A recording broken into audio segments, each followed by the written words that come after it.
तुम हर साल अपने मायके इसलिए जाती हो क्योंकि तुम्हारा दिल वहाँ बसता है, कोई खर्चा बढ़ाने के लिए नहीं। अगर तुम्हारे जाने से किसी को परेशानी है तो इस बार कुछ अलग करते हैं। पूजा ने उसकी ओर देखा। आदित्य के चेहरे पर एक योजना झलक रही थी। मम्मी, इस बार राखी पर दीदी को मत बुलाइए। हर बार आती हैं तो खर्चा बढ़ जाता है। बहू निशा की यह बात सुनकर कविता देवी के हाथ से पूजा की थाली लगभग छूट गई। रसोई में खड़ी उनकी आंखें कुछ पल के लिए खाली हो गईं। सामने गैस पर दूध उबल रहा था, लेकिन उनका ध्यान कहीं और था।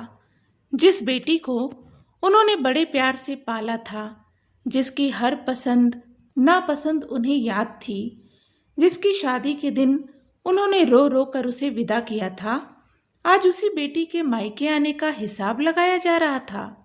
कविता देवी कुछ कह पाती उससे पहले निशा फिर बोली, मम्मी जी, मैं गलत नहीं कह रही।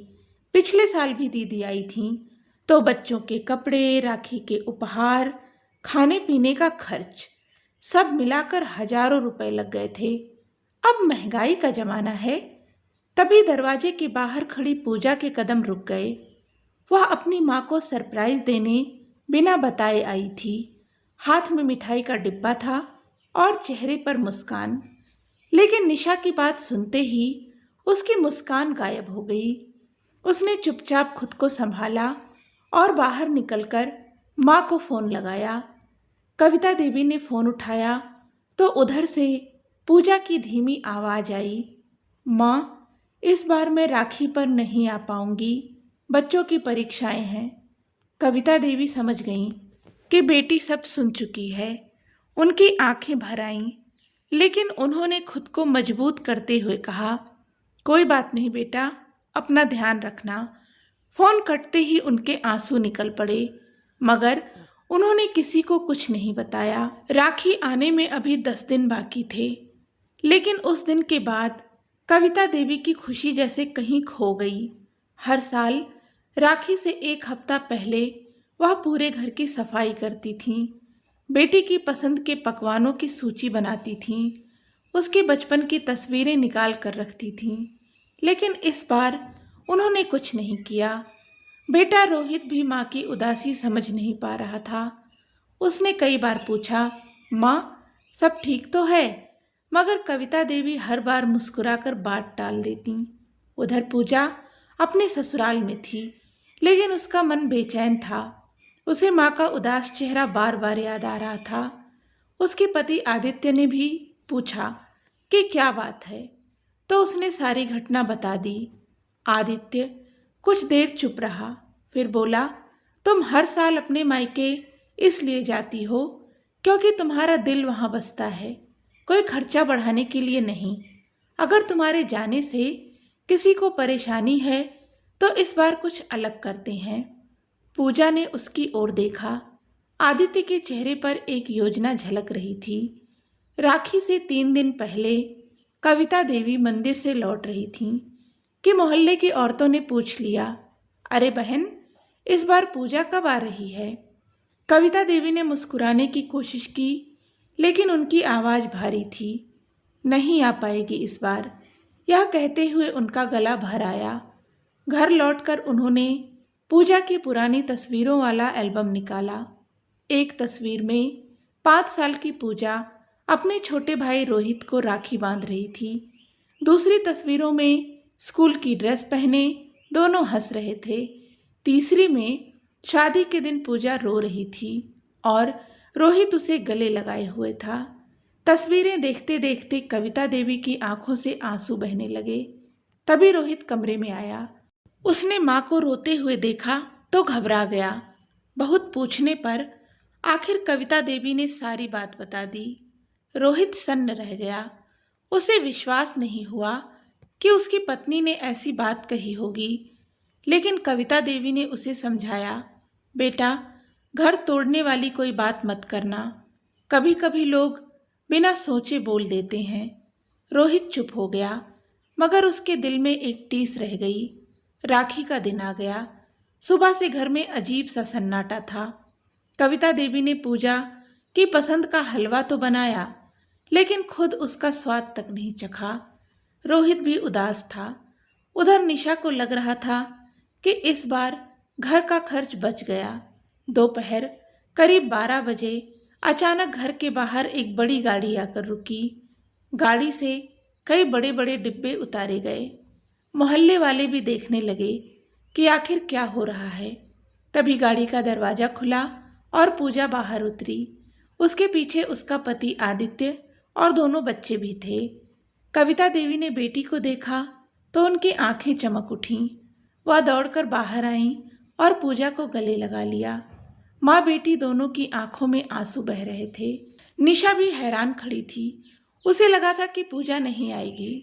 तभी आदित्य ने मुस्कुराकर कहा, माँ, इस बार हम खाली हाथ नहीं आए हैं। उसने गाड़ी से सामान उतरवाना शुरू किया। एक डिब्बे में राशन था, दूसरे में बच्चों के लिए कपड़े, तीसरे में मिठाइयाँ और उपहार। फिर उसने एक लिफाफा कविता देवी के हाथ में दिया। उसमें 50,000 रुपये का चेक था। कविता देवी घबरा गईं। बेटा, ये क्या है? आदित्य ने मुस्कुराते हुए कहा, माँ, यह आपकी बेटी का हक है। पिछले 5 साल से पूजा अपनी तनख्वाह में से थोड़ा थोड़ा बचा कर रख रही थी। वह हर साल चाहती थी कि आपको कुछ दे, लेकिन आपने कभी लिया ही नहीं। इस बार हमने सोचा कि राखी पर बेटी सिर्फ लेने नहीं, देने भी आती है। पूरा आंगन खामोश हो गया। निशा का चेहरा उतर चुका था। उसे पहली बार एहसास हुआ कि उसने कितनी छोटी सोच दिखाई थी। पूजा ने माँ का हाथ पकड़कर कहा, माँ, मैं खर्च बढ़ाने नहीं आती।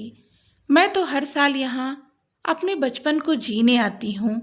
इस घर की खुशबू, यह आंगन, यह राखी, यह सब मेरे लिए दुनिया की सबसे कीमती चीज़ें हैं। कविता देवी फूट फूट कर रो पड़ीं। उन्होंने बेटी को सीने से लगा लिया। रोहित की आंखें भी भर आईं। उसने आगे बढ़कर बहन का माथा चूम लिया। तभी आदित्य ने एक और लिफाफा निकाला। उसमें एक रिजॉर्ट की बुकिंग थी। उसने कहा, माँ, अगले महीने आपकी और पापा की शादी की 40वीं सालगिरह है। हम सब ने मिलकर आपके लिए 3 दिन की छुट्टी बुक की है। कविता देवी अवाक रह गईं। उन्हें यकीन नहीं हो रहा था कि उनकी बेटी और दामाद उनके लिए इतना कुछ सोच सकते हैं। निशा अब तक चुप थी। आखिर उसने हिम्मत करके पूजा के पास जाकर कहा, दीदी, मुझे माफ़ कर दीजिए। मैंने सिर्फ खर्च देखा, रिश्तों की कीमत नहीं समझी। पूजा ने मुस्कुराकर उसका हाथ पकड़ लिया। कोई बात नहीं निशा, कई बार हम चीज़ों को अलग नज़रिए से देखते हैं। लेकिन निशा की आंखों से आंसू निकल आए। उसने कहा, आज समझ आया कि बेटी का मायके आना खर्च नहीं, घर की खुशियों का त्यौहार होता है। कविता देवी ने आगे बढ़कर दोनों को गले लगा लिया। उस पल घर में मौजूद हर व्यक्ति की आंखें नम थीं। शाम को राखी बांधने का समय आया। पूजा ने थाली सजाई, रोहित के माथे पर तिलक लगाया और राखी बांधी। रोहित ने जेब से एक छोटा सा डिब्बा निकाला। उसमें एक सुंदर कंगन था। उसने कहा, दीदी, यह कोई महंगा उपहार नहीं है, बस एक वादा है कि अब कभी तुम्हें यह महसूस नहीं होने दूंगा कि यह घर तुम्हारा नहीं है। पूजा मुस्कुरा दी। उसने भाई को गले लगा लिया। बच्चे तालियां बजाने लगे। पूरा घर फिर से हंसी से भर गया। रात को जब सब लोग खाना खा रहे थे, तब कविता देवी ने एक बात कही जिसे सुनकर सब चुप हो गए। उन्होंने कहा, बेटियां मायके का खर्च नहीं बढ़ाती, वे मायके की रौनक बढ़ाती हैं। जिस घर में बेटी का आना बोझ लगने लगे, समझ लेना कि उस घर की खुशियां कम होने लगी हैं। उनके शब्द सीधे दिल में उतर गए। निशा ने सिर झुका लिया। उसे अपनी गलती का एहसास हो चुका था। उस राखी के बाद घर का माहौल बदल गया। अब हर त्योहार पर निशा खुद पूजा को फ़ोन करके बुलाती, बच्चों के लिए उपहार खरीदती और उनकी पसंद का खाना बनाती।